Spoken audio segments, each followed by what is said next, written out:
Shayton insonlarning orasini vayron qiladi. Odamlar orasini buzadi. Hattoki er-xotinni orasini ajratadi.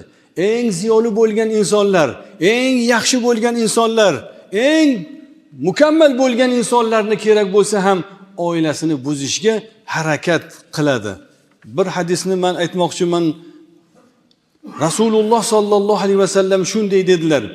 Qala Rasululloh sallallohu alayhi vasallam inna iblisa yad'u arshahu 'ala al-ma'i thumma yab'asu sarayahu fa adnahum minhu manzilatan a'zamuhum fitnatan yaji ahaduhum fayaqulu fa'altu kadha wa kadha fayaqul ma sana'ta shay'an فيجيء أحدهم فيقول ما تركت حتى فرقت بينه وبين أهله فيدنيه منه ويقول نعم أنت رواه مسلم. İblis o'zining taxtini suv ustiga qo'yadi. Dengiz, daryo ustiga qo'yadi. So'ng esa odamlarning orasini buzish uchun, odamlarga fitnani yuborish uchun o'zining askarlarini yuboradi.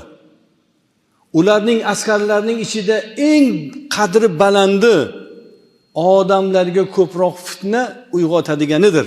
Shunda biri kelib aytadiki, men falon qildim.